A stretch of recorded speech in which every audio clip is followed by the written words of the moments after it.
right, it's 6:59. Let's go ahead and call this meeting to order with a reminder that this meeting is both audio and video recorded. Mr. Laurier, may we get a roll call? Yes, Chairman. Mr. Paul Alexander. Here. Dr. Shantae Jones. Here. Ms. Stacy Seiberling. Here. Ms. Ellen Slobodnik. Here. Mr. Michael Cummings. Here. All right.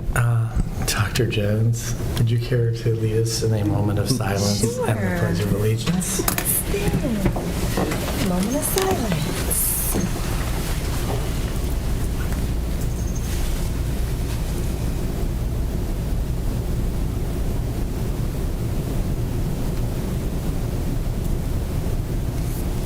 Pledge allegiance To the flag of the United States of America and to the republic for which it stands, one nation, under God, indivisible, with liberty and justice for all. Thank you, Dr. Jones. All right. Do we have any additions or corrections to the agenda? None at this time, Chairman. Thank you. Can I get a motion and a second for approval of the agenda? Motion to approve. Second. All in favor? Aye. All right, consent agenda, assuming everyone's had a chance to review, can I get a motion and a second for approval of consent? Motion to approve the consent agenda. Second. Motion is second, all in favor? Aye. All right, moving on to school board member committee reports. Ms. Slobodnik. Good evening, school board. Mr. Alexander and I had the pleasure of attending our finance meeting today, and we were able to review the budget summary presentation that Mr. Lyon's going to present for us later. We were able to ask some questions and hear about some upcoming topics for future sessions. Thank you, ma'am. All right, Ms. Laurier, do we have anyone signed up for public comment? No, Chairman. Thank you, ma'am. All right, moving on to superintendent spotlight and announcements. Chairman, we don't have any spotlights this evening, but I do want to make the board aware of staff will plan on having a closed session towards the end of October, probably attached to the October meeting, just to update the board on the security updates that were happening over the last couple of years, give you an idea of where we are with those security upgrades, as well as bring to the board any additional conversation in light of current events and what kinds of things we may be considering in the future. We will do that in a closed session as it is security information. So look forward to that. Thank you, Dr. Saunders. All right, moving on to new business. Fiscal year 24 year-end summary. Mr. Lyon.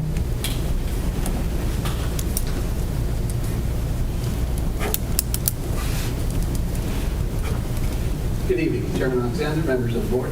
This evening I'm here to present a summary of our fiscal year 24 budget. As always, our budget is based on all of our three pillars. Good evening, Chairman Alexander, members of the board. This evening I'm here to present our FY24 summary of our fiscal year. As always, our budget is centered around our strategic plan and our three pillars. Before I begin to get into the data, this summary tonight is based on all of our final and closed expenditures. We do have a few pending grant reimbursements that are out there, but they're very small dollars. But so these numbers are subject to change by the end, but not by very much. And this is pretty much it. But looking at FY24, revenue by source for all funds, 66% of our revenue came from the state, 25% from the city, 8% from federal, and less than 1% from local. One thing I want to point out with the federal revenue, it will drop again next year because our ESSER funds have come to an end as of September 30th. Expenditures, one thing you'll notice here is that our salary and benefits are now at 81%. Over the last 2 years, they've been pretty consistent at 79%, but with the mid-year increase we did with all of our staff, and then the cost of living and step increase we did for FY25, which is another 5%, we are now at 81% of our budget is salary and benefits.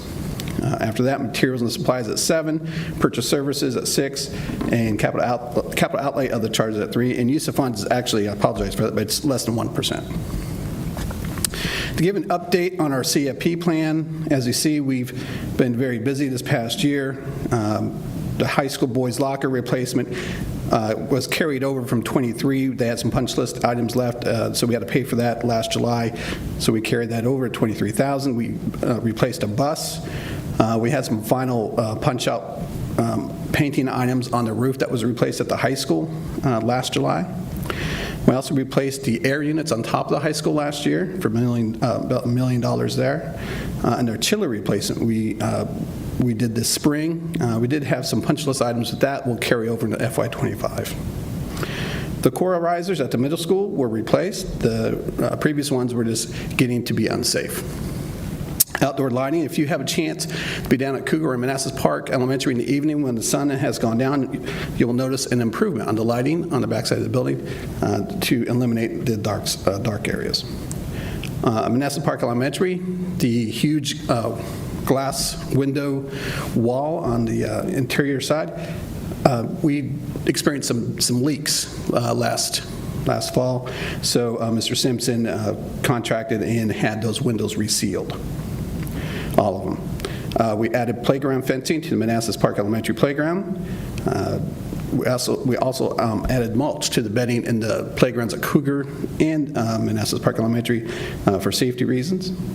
We remodeled the conference room at the Manassas Park Middle School for the new staffing there and needs. We did stage curtain replacement at the high school. One thing about stage curtains, some people don't know, is that they're treated for fire retardant.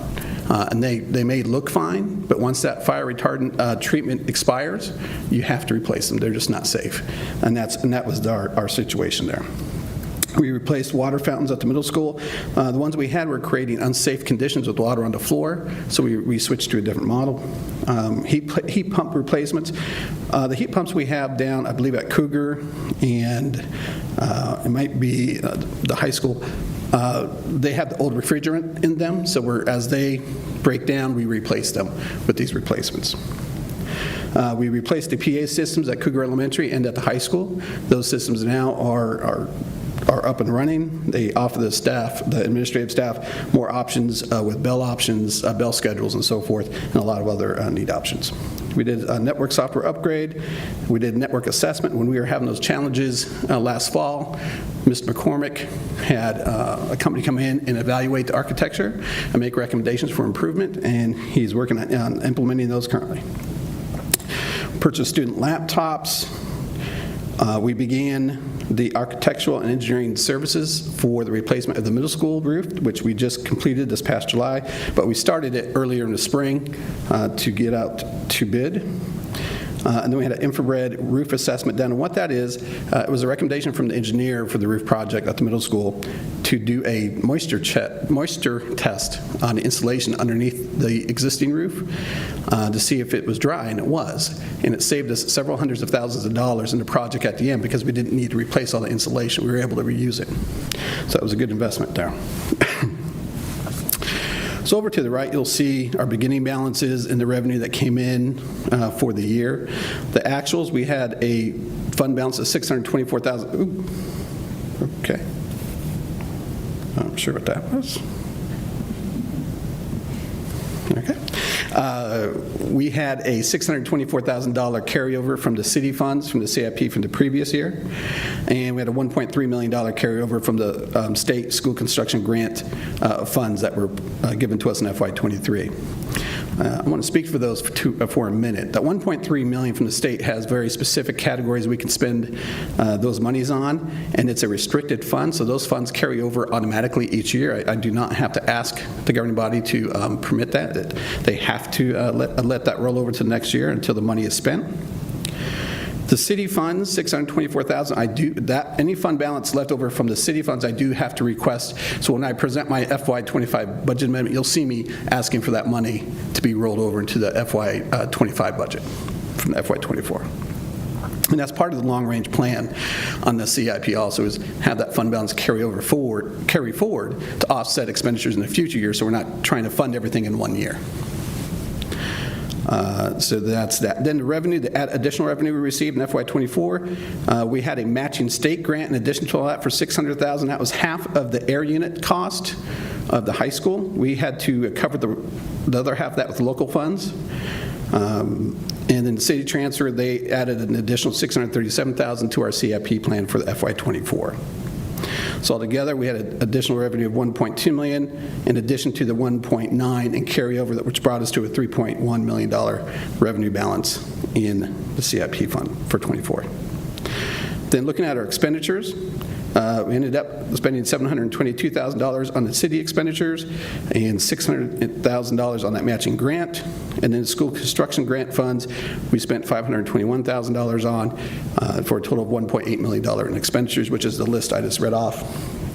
So in the end, we spent of the $1.8 million. The fund balance at the bottom, it leaves us with a fund balance of $538,000 with city funds and $800,000 in the school construction grant as carryover. So in the budget amendment presentation, you'll see me ask for that city fund carryover into FY25. Projects from FY24 CIP that are not finished. As I mentioned a few minutes ago, we had the chiller replacement. We had some electrical work that had to be finished that the contractor was not able to get back in time to get done before the end of June, and they have finished that work now, I believe, at the end of July. With Mr. McCormick, with those improvements he's making to the network architecture, I'm asking for those expenditures to be carried over into the FY25 CIP budget to continue those improvements. The PA system, the last half of that payment will have to be in FY25 due to the punch list items that they were working on at the high school that carried into July. We had a furniture replacement project this FY24. Unfortunately, we just could not get it done. We had the vendors come in, work with the principals, but it was a bigger project than people were able to slice out time for, but we're working on it this year, a little earlier. And then a flooring project, replace some of the flooring in the commons at the high school for a total of $520,000 of expenditures. That will be part of my amendment in my next presentation. I'm sorry? Oh, middle school, yes. Okay. So altogether, the FY25 budget summary. The federal fund balances out. It has to balance out. We can't overspend our federal fund, so it has to balance out. The next column is our operational fund, and that is the fund that produces the fund balance that we transfer back to the city for any unexpended funds. So right now, anticipate about a $1.2 million fund balance that will transfer back to the city once the audit is complete. That audit is scheduled to occur, I believe, the third week in October. So once the auditors, and now we do our audit with the city, so it all is one. Once that concludes, then we'll know the official last bottom line number, but it will not very much from that number. Other grants is that new fund we had for all-in funds. So you'll see it there. We received those monies in FY24 for about $1.8 million. So far, we've spent this year about almost $360,000. Leaves us with a fund balance of $1.5 million for that fund going into FY25. And that is a multi-year performance grant, so it doesn't have to be all spent at one time.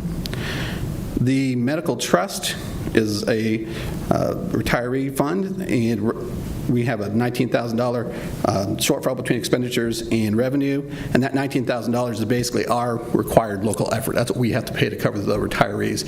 There are a few retirees that are on a grandfathered policy that is no longer in effect, but we have to cover their difference between the medical insurance premium and their share. The capital fund is there. It shows you what I just went over on the previous slide. Food services, you'll see there is a difference of $238,000 and $996. That shortfall is intentional because our fund balance is too high. The federal government likes to keep the fund balance around $500,000 to $600,000, so we are working to bring that down. So total, altogether, all funds, about $55.8 million in expenditures and $57.3 in revenue. And you can have the FY23 and FY24 comparison. I do have to point out one thing. I made a mistake in my second column, federal fund. That should be a zero difference.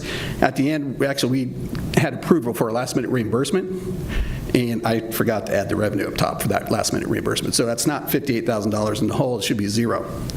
But you can see the other differences across each of those funds, as I just touched upon, and how they vary to FY23. And that concludes the presentation. All right, thank you, Mr. Lyon. Any questions from the board? All right. Thank you, sir. Thank you. All right, moving on to upcoming meetings. We have a school board work session and presentation on the 25 budget amendment, October 7th at 6:59. We also have a regular school board meeting Monday, October 21st at 6:59. Moving on to student representative report. Good evening. The student community has some announcements for tonight. The Crochet and Sewing Club is in need of supplies, donations like yarn, crochet hooks, needles, fabric, etc. All donations are appreciated. Servants of Salvation is having a prayer on Wednesday, September 25th, 2024 at 7 a.m. on the Bell. Anyone is welcome to join. The PTSO will be having a Mac Educator Spirit Night at McDonald's tomorrow, Tuesday, September 17th from 5 to 8 p.m. This is a fun way to support our school while enjoying a meal out. There are middle and high school sporting and fine arts events happening all the time. Please check the schedules and get out there and show your support. Fall Picture Day is also coming up at all schools this month. Fall field trips for the elementary school is happening this month as well. Regarding student body topics, we would like to congratulate all the newly elected class officers. SLC for each grade is working on something different. Freshmen are currently working on homecoming planning. Sophomores are working on Spirit Week planning. Juniors are working on prom theme decisions, and seniors are working on senior trip planning. Many clubs had their interest meeting this month, such as the Debate Club, Crochet and Sewing, United and Strong, and many others. All clubs in the school have had a very big level of interest from the students. Thank you. Thank you, ma'am. All right. I have one question. For the donations for sewing, where would we turn those in if we wanted to do? If you would like to donate something to the Crochet and Sewing Club, you can just bring them to the high school office.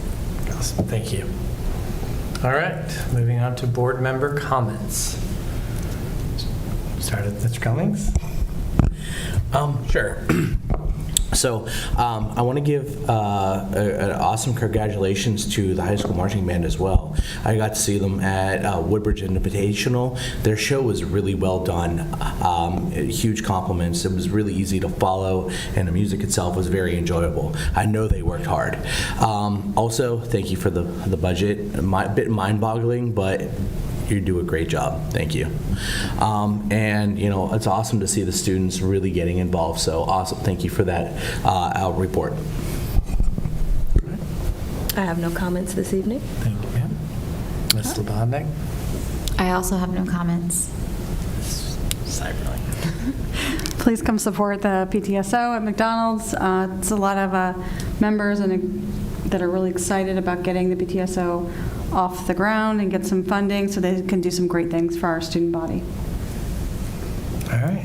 And I have no other comments. Seeing that's the case, can I get a motion and a second for adjournment, please?